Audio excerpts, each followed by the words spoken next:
Tapping కేసులో BRS పార్టీని ప్రభుత్వం ఇరకాటంలో పెట్టిందా? బుధవారం హరీష్ రావుని విచారించిన సిట్ తాజాగా కేటీఆర్కి నోటీసులు ఇచ్చింది. మున్సిపల్ ఎన్నికల ముందు ఫోన్ ట్యాపింగ్ వ్యవహారం కాంగ్రెస్కు అస్త్రంగా మారిందా?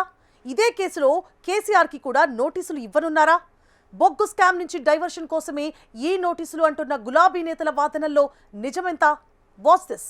నిన్న హరీష్ రావు, రేపు కేటీఆర్ ఫోన్ ట్యాపింగ్ కేసులో బ్యాక్ టు బ్యాక్ పిలుపు. సడన్ గా సిట్ దూకుడుకు కారణమేంటి? మున్సిపల్స్ ముందు గులాబీ దళాన్ని ఇరుకున పెట్టే ప్రయత్నమా, లేక బొగ్గు పంచాయతీ డైవర్షన్ కోసమేనన్న విమర్శలు నిజమెంత? ట్యాపింగ్ కేసు క్లైమాక్స్ కి చేరిందా? నెక్స్ట్ పిలుపు పెద్దాయనకేనా? తెలంగాణలో మళ్లీ ఫోన్ ట్యాపింగ్ కేసు అలారం మోగింది. మొన్నటి వరకు కాస్త స్తబ్దుగా కనిపించిన కేసు దర్యాప్తులో ఒక్కసారి సిట్ జెట్ స్పీడ్ అందుకుంది. ఈసారి గులాబీ ముఖ్య నేతలపై నోటీసాస్త్రాన్ని సంధించింది. బుధవారం హరీష్ రావును దాదాపు 7:30 గంటలకు పైగా విచారించిన సిట్ మరుసటి రోజే విచారణకు రావాల్సిందిగా కేటీఆర్కు నోటీసులివ్వటం ఒక్కసారిగా తెలంగాణ పాలిటిక్స్ ని హీటెక్కించాయి. తెలంగాణలో త్వరలో పురపాలక ఎన్నికలు జరగనున్న నేపథ్యంలో ప్రధాన ప్రతిపక్ష నేతలకు బ్యాక్ టు బ్యాక్ నోటీసులు అందటం రాజకీయాలను షేక్ చేస్తోంది. నైని బొగ్గు బ్లాక్ టెండర్లలో సీఎం, మంత్రుల మధ్య పంపకాల పంచాయతీ ప్రశ్నిస్తున్నందుకే నోటీసులు ఇస్తున్నారని, ఇది పక్కా డైవర్షన్ పాలిటిక్స్ అంటూ బీఆర్ఎస్ నేతలు ఆరోపిస్తుండగా, ఫోన్ ట్యాపింగ్ కేసులో సిట్ తన పని తాను చేసుకుంటూ పోతుందని, తప్పు చేయకపోతే మీకు భయం ఎందుకని అధికార పార్టీ నేతలు కౌంటర్ అటాక్ చేస్తున్నారు. ప్రస్తుతం తెలంగాణ రాజకీయాలు కేసులు, విచారణల చుట్టే తిరుగుతున్నాయి. రాష్ట్రంలో తాజాగా ఫోన్ ట్యాపింగ్ విచారణ హాట్ టాపిక్ గా మారింది. బీఆర్ఎస్ కీలక నాయకుడు హరీష్ రావును మంగళవారం సిట్ 7 గంటల పాటు విచారించింది. ఆ వెంటనే బీఆర్ఎస్ వర్కింగ్ ప్రెసిడెంట్ కేటీఆర్కి నోటీసులు ఇచ్చింది. శుక్రవారం ఉదయం 7 గంటలకు సిట్ ముందు విచారణకు హాజరు కావాలని నోటీసుల్లో పేర్కొంది. ఫోన్ ట్యాపింగ్ కేసు ఓ కొలిక్కి రావాలంటే హరీష్ రావు, కేటీఆర్ల విచారణే కీలకంగా మారనుందా? ఏ అంశాలను సిట్ ప్రస్తావించనుంది? ఎస్ఐబీ అధికారులతో ఉన్న సంబంధాలు, వారితో ఎన్నిసార్లు ఫోన్లో మాట్లాడారు, వారికి ఎలాంటి ఆదేశాలు ఇచ్చారు అనే దానిపై సిట్ దృష్టి సారించనుందా అన్న సందేహాలు వ్యక్తమవుతున్నాయి. అలాగే ఇందులో నిందితులు ఇచ్చిన వాంగ్మూలం ఆధారంగా కేటీఆర్పై ప్రశ్నలు సంధించనున్నారా? హరీష్ రావు, కేటీఆర్ చెప్పే సమాధానాన్ని బట్టి వారిపై ఏమైనా యాక్షన్ తీసుకునే అవకాశం ఉంటుందా? ఇంటెలిజెన్స్ మాజీ చీఫ్ పెద్దాయన ఆదేశాల మేరకే పనిచేశామని చెప్పడంతో ఆ పెద్దాయన ఎవరు? దీని ఆధారంగా త్వరలో కేసీఆర్ను కూడా విచారణకు పిలవనున్నారా అన్న చర్చ పొలిటికల్ సర్కిల్లో జరుగుతోంది. దీన్ని బీఆర్ఎస్ నేతలు తీవ్రంగా ఖండిస్తున్నారు.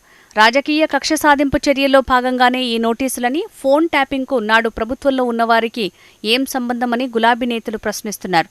ప్రభుత్వ వైఫల్యాలపై ప్రశ్నిస్తున్నందుకే విచారణల పేరుతో ప్రభుత్వం ఇబ్బందులు పెట్టే ప్రయత్నం చేస్తోందని, కేసులు, విచారణలతో సర్కారు కాలం వెళ్లదీస్తోందని పింక్ నేతలు మండిపడుతున్నారు. బీఆర్ఎస్ హయాంలో ఫోన్ ట్యాపింగ్ జరిగిందని అధికార కాంగ్రెస్ పార్టీ ఆరోపిస్తోంది. ఇందులో భాగంగా 2023 డిసెంబర్లో కాంగ్రెస్ అధికారంలోకి వచ్చిన తర్వాత ఫోన్ ట్యాపింగ్ వ్యవహారంపై రేవంత్ రెడ్డి సర్కార్ సిట్ని ఏర్పాటు చేసింది.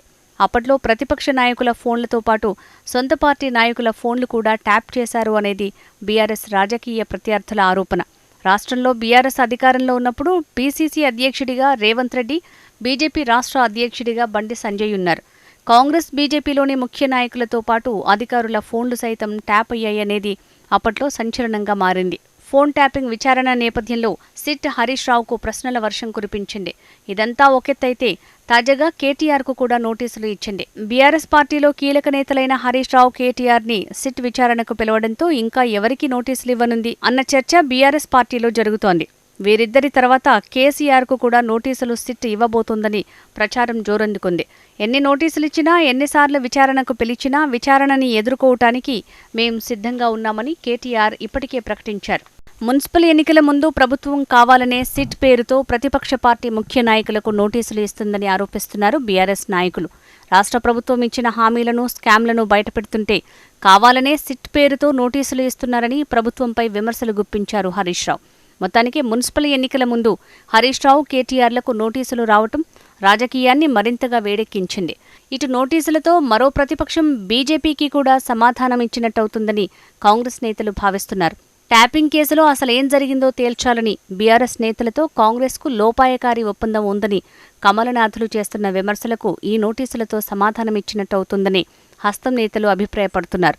ఇంకా బీఆర్ఎస్లో ఎవరెవరికి సిట్ నోటీసులు ఇవ్వబోతుందనే చర్చ జరుగుతోంది.